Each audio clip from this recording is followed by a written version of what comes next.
Assalamualaikum warahmatullahi wabarakatuh. Waalaikumsalam warahmatullahi. Oke, selamat sore rekan-rekan semuanya. Semoga rekan-rekan semuanya selalu diberikan kesehatan sehingga tetap selalu dalam keadaan bugar dan sehat dalam menjalani segala aktivitas apapun.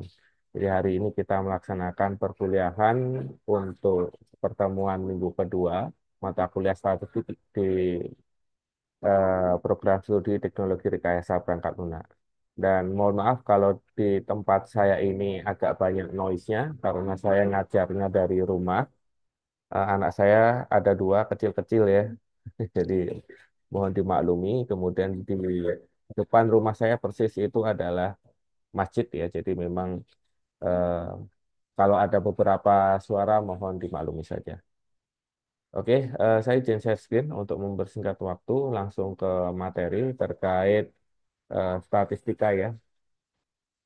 Saya izin untuk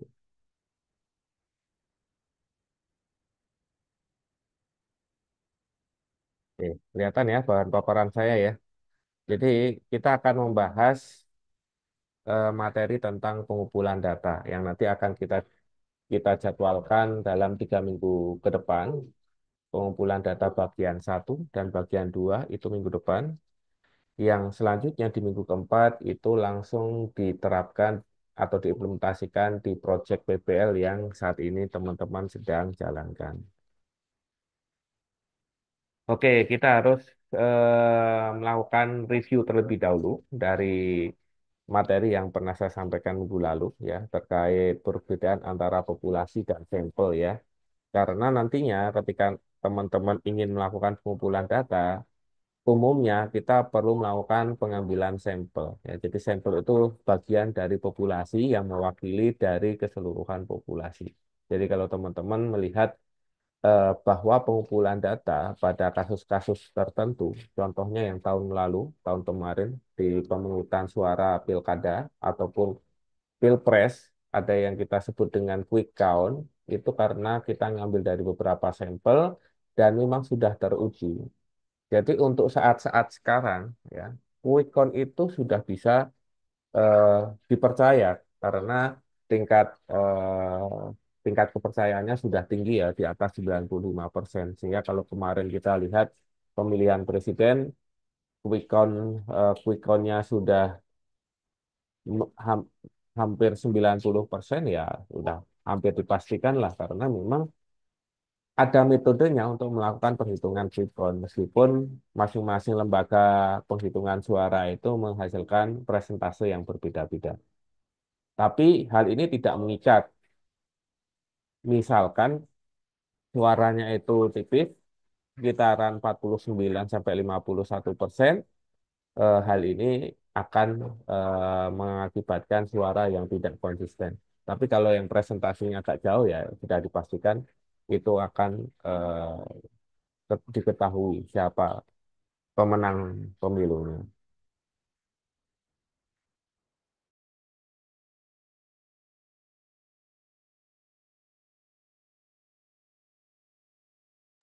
Oke, jadi dari populasi itu kita perlu melakukan metode sampling untuk mendapatkan sampel. Yang sampelnya ini mewakili dari populasi yang akan kita kaji. Ya, ini adalah 4 topik pembahasan yang akan kita diskusikan pada kesempatan kali ini. Ya, semoga kita selesai jam 6 atau kalau lebih bagus lagi ya sebelum jam 6 ya, tapi ini tidak memaksa ya. Jadi bahasannya yang pertama adalah teknik sampling. Kemudian yang kedua adalah probability sampling. Yang ketiga adalah non-probability sampling. Dan yang terakhir adalah penentuan jumlah sampel. Nah, ini penting teman-teman karena ini merupakan tahapan awal sebelum teman-teman mengerjakan tugas di minggu keempat berkaitan dengan implementasi awal terhadap PBL rekan-rekan. Apa perbedaan probability sampling dengan non-probability sampling? Kalau probability sampling itu adalah teknik yang memberi peluang yang sama bagi setiap anggota populasi untuk dipilih menjadi sampel. Sedangkan kalau non-probability sampling adalah teknik yang tidak memberi peluang yang sama bagi setiap anggota populasi untuk dipilih menjadi sampel. Nah, teknik sampling itu diklasifikasikan menjadi dua, ya, yaitu yang tadi kita sebut sebagai probability sampling dan non-probability sampling. Kalau yang probability sampling itu bisa ada beberapa macam, seperti simple random sampling, ya. Simple sederhana, random itu acak, sampling itu sampling, ya. Jadi sampling secara random sederhana. Kemudian proportionate proporsional eh, sta- proportionate stratified random sampling, ya. Jadi random sampling tapi di sini ada stratified, ya. Jadi ada pengklasan gitu, ya. Kemudian ada disproportionate stratified random sampling, ya. Ini berarti berkebalikan dengan metode yang saya jelaskan sebelumnya. Dan yang terakhir adalah area sampling. Jika kita samplingnya itu berdasarkan area, biasanya untuk pada kasus yang ada keterangan geografisnya. Misalnya untuk apa, pemungutan suara di Amerika Serikat yang negara Amerika dibagi menjadi 15 negara bagian, atau Indonesia yang dibagi menjadi 38 provinsi, ya. Kemudian kita ambil beberapa sampling, ya, masing-masing masing-masing lokasi diambil berapa TPS seperti itu. Kemudian non probability sampling ada sampling sistematis, ada sampling kota, ada sampling aksiden aksidental, kemudian ada purposive sampling, ada sampling jenuh, dan yang terakhir snowball sampling, ya. Jadi sampling dengan metode snowball. Jadi dia akan saling berpengaruh antara satu sampel dengan sampel yang lain. Seperti efek snowball, ya. Jadi dia akan semakin besar ketika dia bertemu dengan objek atau benda saldo yang satu dengan yang lainnya. Nah, kita akan bahas dulu satu persatu, ya, untuk probability sampling, ya. Untuk probability sampling yang pertama, kita mengenal dengan simple random sampling. Nah, ini digunakan untuk populasi yang homogen. Simple random sampling itu pengambilan sampel dilakukan secara acak tanpa memperhatikan strata yang ada. Teknik ini hanya digunakan jika populasinya homogen. Contohnya, em, saya mau ngambil beberapa sampel dari mahasiswa TRPL kelas 2B, ya, kelas 2B, ya. Jadi saya ambil aja beberapa mahasiswa yang itu mewakili dari populasi mahasiswa TRPL kelas 2B. Ya, homogen, ya. Homogennya itu adalah sama-sama mahasiswa TRPL. Kemudian untuk metode probability sampling yang kedua adalah proportional stratified random sampling atau populasi tidak homogen, di mana pengambilan sampel dilakukan secara acak dengan memperhatikan strata yang ada. Artinya, setiap strata terwakili sesuai proporsinya. Ya, ini biar misalnya kalau di dalam lembaga atau organisasi kerja, ya, ada pimpinan atau direktur, ya, atau direksi, kemudian manajemen, ya, top manajemen, kemudian staff atau kepala divisi, kemudian staff, ya. Masing-masing kita hitung berapa sampel yang akan kita ambil, dan kita ambil berdasarkan stratanya masing-masing. Kemudian ada disproportional atau disproportionate stratified random sampling. Di sini adalah menentukan jumlah sampel dengan populasi berstrata dengan beberapa kelompok strata yang ukurannya kecil sekali, sehingga pengambilannya boleh tidak proporsional, ya. Jadi misalnya kita bagi dulu, ada kelompok populasi yang homogen, misalnya TRPL 2B, kemudian kita bagi berdasarkan klasifikasi jenis kelamin, cewek dan cowok, kemudian baru kita ambil beberapa sampel dari strata hasil sampling sebelumnya. Kemudian ada cluster sampling, ya, atau sampling daerah. Teknik ini digunakan untuk menentukan jumlah sampel jika sumber data sangat luas. Pengambilan sampel didasarkan daerah populasi yang telah ditetapkan. Misalnya Dari 27 provinsi diambil 10 provinsi secara random atau acak. Ya. Jadi ini biasanya untuk area-area yang sangat luas.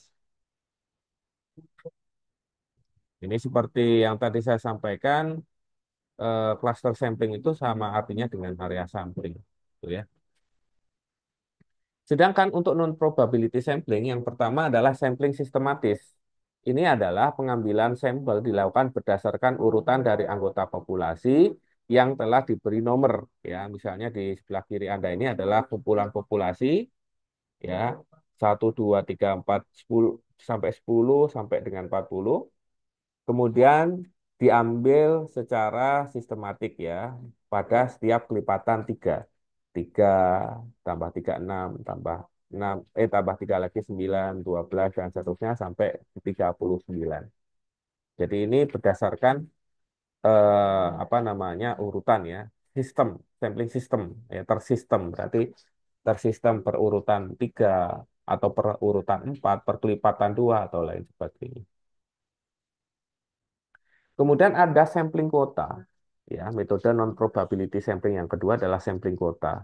Sampling kuota adalah pengambilan sampel yang dilakukan terhadap anggota populasi yang mempunyai ciri-ciri tertentu sampai jumlah kuota yang diinginkan.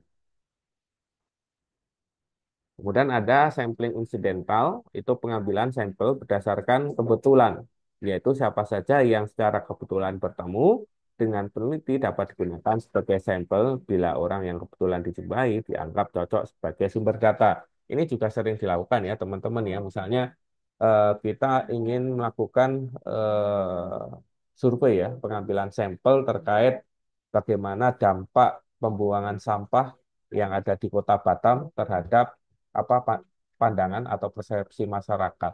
Nah, kita menuju di daerah-daerah yang berada di dekat TPS ya. Kemudian misalnya di Botania ada daerah TPS dekat Botania, tumpukan sampah yang banyak itu ya. Kemudian kita menuju ke sana, kemudian di sana ketemu sembarang sampel masyarakat yang tinggal atau bermukim di sana, kita bisa ambil sebagai sampel. Jadi itu sebagai sampling incidental ya. Kemudian ada purposive sampling, ini juga sering digunakan. Ya. Ini penentuan sampel berdasarkan pertimbangan tertentu itu ya. Jadi misalnya ada populasi itu ya. Misalnya populasi dari masyarakat ya, masyarakat yang multikultural ya, multikultural berdasarkan agama ya, katakanlah ya. Ada Islam, Kristen, ya, Katolik, Hindu, Buddha, dan Konghucu. Kemudian kita mau ambil beberapa sampel, tapi khusus untuk yang beragama Muslim gitu ya. Jadi kita ambil, kemudian kita seleksi lagi. Kemudian ada sampling jenuh, ini penentuan sampel bila semua anggota populasi digunakan sebagai sampel. Ya, misalnya kelas TRPL 2B, ya semua anggota populasinya saya jadikan sebagai sampel, ya, disebut sampling jenuh. Kemudian ada snowball sampling, ini penentuan sampel yang mula-mula jumlahnya kecil, kemudian sampel itu disuruh memilih teman-temannya untuk dijadikan sampel, demikian seterusnya, sehingga jumlah sampel semakin seperti bola salju. Nah, ini seperti konsep MLM ya. Kalau MLM itu kan nyari apa nama klien gitu ya, atau nyarikan customer ya. Tapi kalau ini adalah interview yang saling nyebar gitu ya. Jadi kayak seperti ibarat bola salju, dia awalnya bolanya kecil, ketika nabrak dia nabrak tumpukan salju, dia akan semakin besar, ketemu lagi objek atau tumpukan salju, dia akan semakin besar dan sebagainya. Jadi konsepnya misalnya gini nih, saya nih paling sederhana Jarkom lah. Saya buat satu grup ya, satu grup ketua kelas TRPL angkatan 2, angkatan semester 2. Kemudian saya minta tolong nih ketua kelasnya. Dia rekan-rekan ketua kelas TRPL semester 2 mohon pendapatnya. Dari 5 pilihan ini, mana di antara rekan-rekan yang menurut rekan-rekan jadwal kuliahnya paling enak? Jam 6, jam 7, jam 8, jam 9, atau jam 10. Nah, kemudian dari ketua kelasnya itu, dia milih. pilihan itu dan juga memberikan atau menjarkom informasi yang saya berikan itu ke mahasiswa yang lain. Oh, ketua kelas A nyebarin ke kelasnya, ketua kelas B nyebarin ke kelasnya, ketua eh, C nyebarin ke kelasnya. Jadi makin berkembang, jadi kita bisa mendapatkan responden yang sangat banyak. Oke, itu adalah teknik-teknik terkait pengambilan sampling ya, ada probability dan non probability sampling. Sekarang kita akan membahas tentang bagaimana penentuan jumlah sampel. Ukuran sampel atau besarnya sampel yang diambil dari populasi merupakan salah satu faktor penentu tingkat kerepresentatifan sampel yang digunakan. Pertanyaannya adalah berapa dari populasi agar kerepresentatifannya terjamin. Ya. Nah, di sini untuk penentuan jumlah sampel itu bisa dilakukan dengan dua metode, dengan perhitungan atau tanpa perhitungan. Kalau dengan perhitungan itu kita bisa menggunakan metode jumlah populasinya diketahui atau tidak, ya. Ada dua metode untuk penyelesaiannya. Kalau diketahui kita bisa selesaikan, tanpa diketahui jumlah populasinya kita juga bisa menyelesaikannya. Kemudian yang berikutnya adalah sampel bertikat. Kalau penentuan jumlah sampel dengan tanpa melakukan perhitungan, itu kita bisa mengacu di beberapa sumber referensi atau jurnal-jurnal ilmiah atau buku-buku di bidang statistika yang di sana banyak sekali acuan yang bisa kita gunakan sebagai referensi untuk menentukan jumlah sampel tanpa perhitungan. Misalnya ini menurut G. Energy tahun 92, yaitu jumlah sampelnya adalah 10% dari populasi. Jadi kalau misalnya kita ketahui jumlah eh, apa namanya mahasiswa TRPLB itu 30, kita ambil 10%-nya berdasarkan Ray dan Dihel, berarti kita ngambil 3 sampel saja. Kemudian menurut Roscoe tahun 75 ya, dalam UMAS sekarang ya, yaitu sebaiknya ukuran sampel di antara 30 sampai dengan 500 elemen. Kemudian menurut Proci dan Morgan, ya, yaitu penentuan jumlah sampel menggunakan tabel penentuan jumlah sampel menurut Proci dan Morgan. Nah, ini teman-teman bisa lihat di Google atau bisa mencarinya di AI melalui ChatGPT untuk melihat tabel dari Proci dan Morgan ini. Jadi jumlah populasinya berapa, misalnya 100, nah nanti sampelnya akan didapatkan. Kalau jumlah populasinya 1000, nanti akan muncul tabulasi jumlah sampelnya. Kemudian menurut Champion tahun 81, jumlah sampel itu idealnya adalah 30 sampai dengan 60 atau dari 120 sampai dengan 250.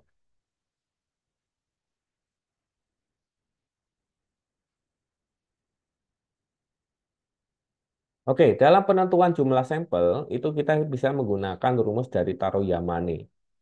Ini jika populasinya diketahui. Nah, kita lihat kembali ke materi sebelumnya bahwa penentuan jumlah sampel dengan perhitungan itu bisa saja diketahui populasinya, bisa juga tidak diketahui populasinya. Kalau yang tidak diketahui populasinya, maka kita bisa menggunakan metode Taro Yamane, di mana N kecil atau jumlah sampel itu diperoleh dari N besar, yaitu jumlah populasi, dibagi N besar kali alfa kuadrat tambah satu, ya, di mana alfa di sini adalah presisi atau tingkat signifikansi. Jika tingkat presisi atau taraf signifikansi alfa, maka keakuratan hasil penelitiannya adalah 1 min alfa yang disebut dengan selang kepercayaan. Contoh, diketahui jumlah populasi suatu perusahaan yang akan diteliti sebanyak 16.088 orang dan tingkat presisinya adalah 10%. Berarti selang kepercayaannya adalah 90%.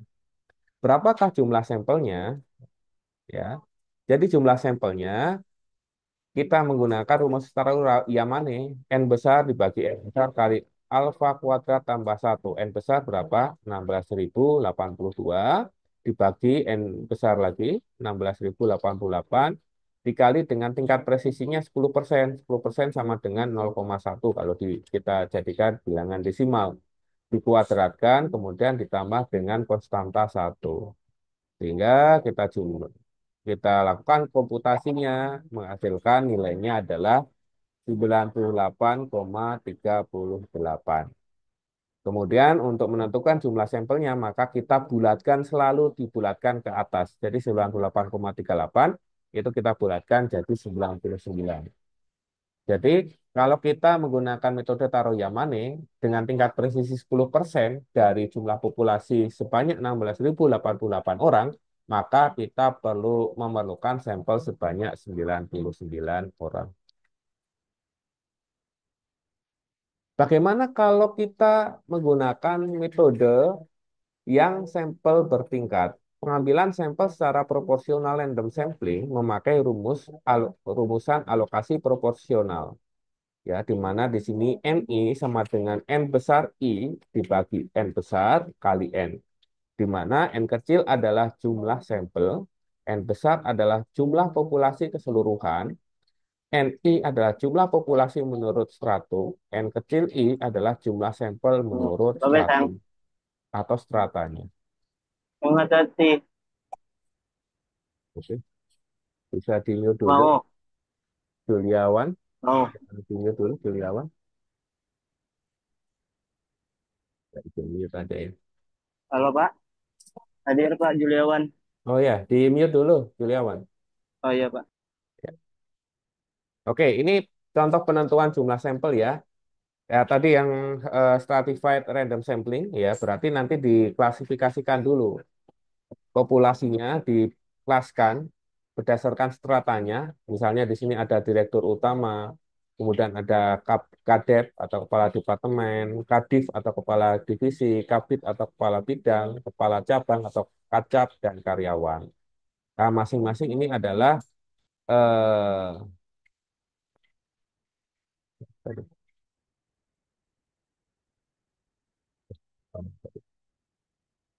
ya, sorry. Di sini contoh soalnya adalah dari 16.088 jumlah populasi dari contoh sebelumnya dijabarkan jabatannya adalah direktur utama ada 1 orang, kepala departemen 12 orang, kepala divisi 25 orang, kepala bidang 50 orang, kepala cabang 500 orang, dan karyawan adalah 15.500 orang. Berapakah banyaknya sampel yang harus diambil dari masing-masing jabatan? Nah, ini adalah stratified random sampling, sehingga di sini kita harus melakukan perhitungan direktur utama 1 dibanding jumlah populasi total, yaitu 16.088, dikali dengan 99. 99 itu apa? 99 itu adalah hasil perhitungan yang tadi, jumlah sampel yang diperlukan. Hasilnya adalah 0,006. Selalu kita bulatkan ke atas, berarti hasilnya adalah 1 orang. Kemudian kadep itu 12 orang, kali 12 dibagi 16.088 kali 99, hasilnya 0,007, dibulatkan ke atas adalah 1 orang. Kadif juga 1 orang karena 0,154 hasilnya. Kabid juga 50 dibagi total populasi kali total jumlah sampel, hasilnya 0,31, dibulatkan jadi 1 orang. Kemudian eh, kepala cabang ya 500 ya dikali sekian jumlah populasi kali 99 hasilnya 3,007. Nah, ini sementara kita tulis dulu apa namanya 4 gitu ya, 4 gitu ya. Kemudian 15.000 karyawannya jumlahnya 15.500 dibagi jumlah populasi kali jumlah sampel total hasilnya 95,38. Ini juga sementara kita tulis sebagai 96. Kemudian kita lakukan perhitungan total 1, 1, 1, 1. Ini tadi 4 ya, 4 ini 96. Jadi ini 96 tambah 4, 100, 1, 2, 3, 4. Berarti kan hasilnya 104. Padahal sebenarnya sampel yang kita perlukan adalah 99. Oleh karena itu, berdasarkan pertimbangan itu, maka yang jumlah sampelnya terlampau banyak itu tidak perlu dibulatkan ke atas. Contohnya ini 30,0077, dia dari 4 jadi 3. Kemudian 95,38 yang tadinya 96 jadi 95. Pak, kenapa kok yang enggak direktur utama saja yang dihilangkan? Ya enggak, karena kita menggunakan metode stratified random sampling. Jadi berapapun nilai presentase dari yang jumlahnya paling kecil itu harus kita diwakilkan menjadi minimal satu perwakilan sampel seperti itu. Ya, mungkin ini yang perlu teman-teman pahami ya. Meskipun ketika kita jumlahkan lagi, ini hasilnya juga masih 102, tapi setidaknya itu akan berkurang. Apabila ada sampel yang lebih seperti ini, yaitu 102 orang, maka yang digunakan dalam penentuan sampel adalah 102 orang, walaupun jumlah sampel semula adalah 99 orang.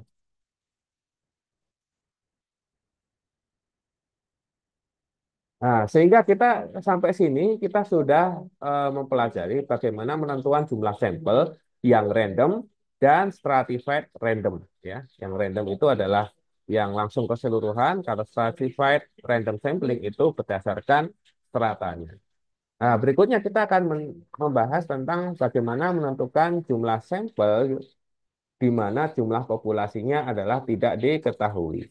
Ini kita menggunakan rumus Wibisono dengan persamaan N kecil sama dengan Z alfa kecil per 2 rho per E kecil yang hasilnya kemudian dikuadratkan. Keterangannya adalah N kecil adalah jumlah sampel yang akan kita cari. Kemudian Z alfa adalah nilai tabel Z yaitu sebesar 0,05. Kemudian rho adalah standar deviasi populasi dan E kecil adalah tingkat kesalahan.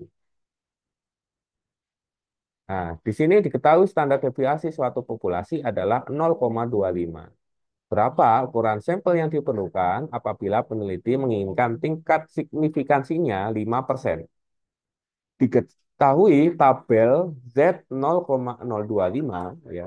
Teman-teman bisa dilihat di tabel Z. Nanti kita lihat di baris 0,025 itu akan beririsan dengan kolom berapa. Nah, itu hasilnya adalah 1,96. Sehingga menghitung sampelnya sama dengan N sama dengan Z alfa per 2 rho bagi E kecil yang hasilnya kemarin di pangkat 2 kita masukkan satu-satu. Nah, ini kita lihat Z 0,025 hasilnya adalah 1,96. Kita masukkan ke sini.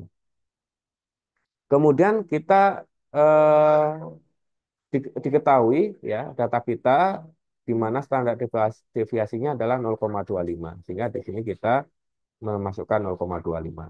Dibagi dengan tingkat signifikansinya yaitu 5%. Kalau kita desimalkan menjadi 0,05. Kita kalikan, kemudian bagi hasilnya dikuadratkan, ketemunya adalah 96,04.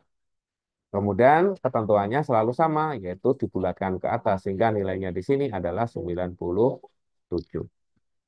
Jika standar deviasi tidak diketahui, dapat menggunakan standar deviasi dari sampel dengan jumlah N, jika jumlah N-nya itu lebih besar sama dengan 30.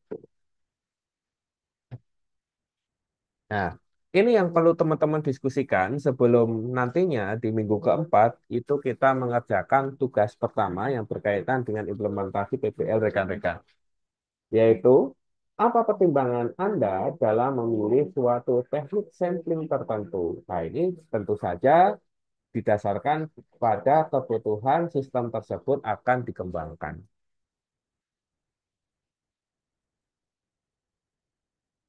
Bolehkah menggunakan ukuran sampel selain dengan yang dibahas pada hari ini? Ya, kira-kira boleh nggak? Ya. Jawabannya adalah boleh. Banyak sekali metode penentuan sampel yang tidak dibahas, terutama adalah metode penentuan sampel yang eh, tidak perlu dihitung ya. Ya, kalau tadi di sini ya, yang di sini tidak perlu dihitung atau tanpa perhitungan, ini saya baru ambil 4 sumber saja. Padahal ada banyak sekali sumber yang bisa digunakan sebagai referensi untuk penentuan jumlah sampel tanpa perhitungan. Kemudian untuk penentuan jumlah sampel dengan perhitungan juga ada beberapa metode, tergantung juga dengan kebutuhan dari penentuan jumlah sampel yang akan diinginkan. Oke, sampai di sini kira-kira ada yang ditanyakan? Saya kira itu materi kita terkait pengumpulan data ya. Jadi materi minggu depan ini masih melanjutkan dari materi ini berkaitan dengan metode-metode yang bisa digunakan untuk pengumpulan data ya, seperti observasi, wawancara, dan lain sebagainya ya. Jadi minggu depan itu eh, masih ada kaitannya dengan pertemuan minggu ini. Sebelum kita lanjutkan di tugas implementasi PPL-nya di minggu keempat. Oke, ada yang ditanyakan? Tidak? Oke, tutup untuk pertemuan.